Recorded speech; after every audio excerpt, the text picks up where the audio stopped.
What's going on, guys? I'm sure like me, you guys are credit card nerds, and that's all this series is. We're just looking at the differences in cards between the US and other countries. So today we're going to be looking at the AMEX Gold Card and in the UK. Now again, I want, when you're watching this video, just to have a look, compare it, and see if you see the value proposition.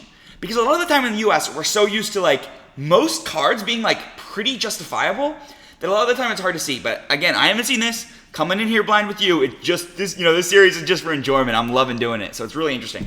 So yeah, if you enjoy, please subscribe, and yeah, let's get into it. All right, here we go. AMEX Gold Card in the UK. Fired up my VPN, and let's get into it. All right, cool. So let's just start here first. Sign-up bonus. One of the big differences between foreign and American cards are the sign-up bonuses. Again, I'm a dual citizen, so I see this, obviously in the US and the UK, which I'm also a citizen of.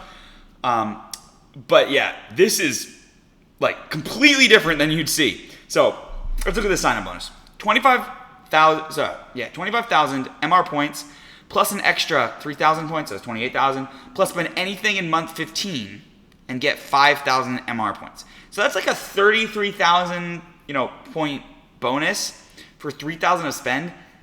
There are literally no annual fee cards that can do that same thing, and you would never see the gold. I mean, the gold card public offer is 60. Anyone can get 90, doing the Google Chrome, trick. Yeah, that's really bad. I mean, that's really bad from an American perspective. But let's see if we can still find value. Another thing that should jump out at you just from this landing page, 88% APR variable. I mean, that's wild. That's wild. And the other thing I think is funny is that this is an elevated sign-up offer too. So I guess 20,000 is the normal public offer. I don't know if that's targeted or what that is. Yeah, but it's interesting. Okay, cool. Annual fee, $195. Now again, pounds are worth more than dollars, but this is still less than the US equivalent. And it's waived fee first year. So that actually does improve the value proposition a lot. If this is a card you're going to get and hold for 2 years, I could actually see this making sense for a lot of people.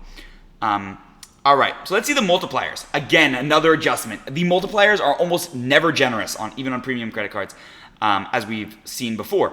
Okay, cool. 3x on AMEX travel for every £1.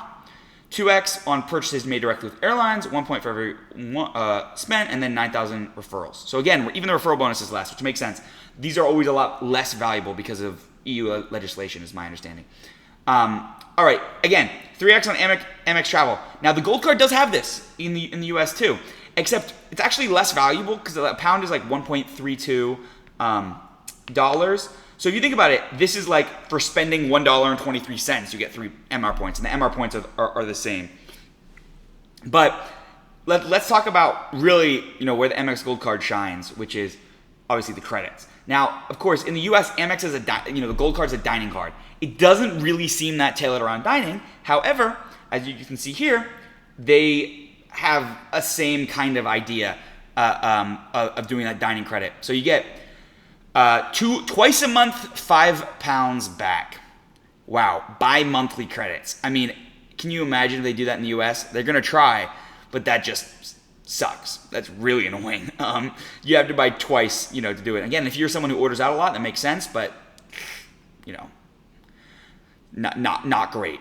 The other thing I think is notable again is here, like it's a lower valuation for gift card conversions. Now, obviously, that's not what you want to do. You want to transfer them out to partners, which you can still do in AMEX UK, but yeah, it's good. It's not as good. Another weird thing: 4 lounge passes worth up to 168, which is priority pass. Again, I'm valuing this at 0. I already have priority pass, so really, I'm probably valuing this at 120 just to be nice to them. But like they say, over 400 pounds of value every year. I'm guessing they get that number from this, and that added together, which is questionable. AMEX offers is hardly a value. It's really just coupons. I mean, it makes a lot of value for me, but it's not something that particularly moves the needle that much. And obviously, you have your travel insurances and things. I could see this being, so let's talk about, who this might make sense for. And I'd be really interested to hear, like, could you see a card like this working in the US? I really couldn't. So again, £0 first year, that makes it kind of work, right? Because you get, a sign-up bonus if that's all you have available. I could totally see that being justified. In terms of keeping the $195 annual fee, that's going to be tougher, I think. I mean, maybe you call this $120. Let's say you ordered from Deliveroo, which is just like Grubhub, in the US, that kind of stuff.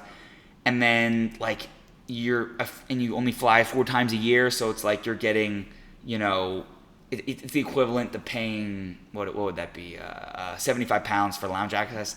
Again, just not great, like really bad.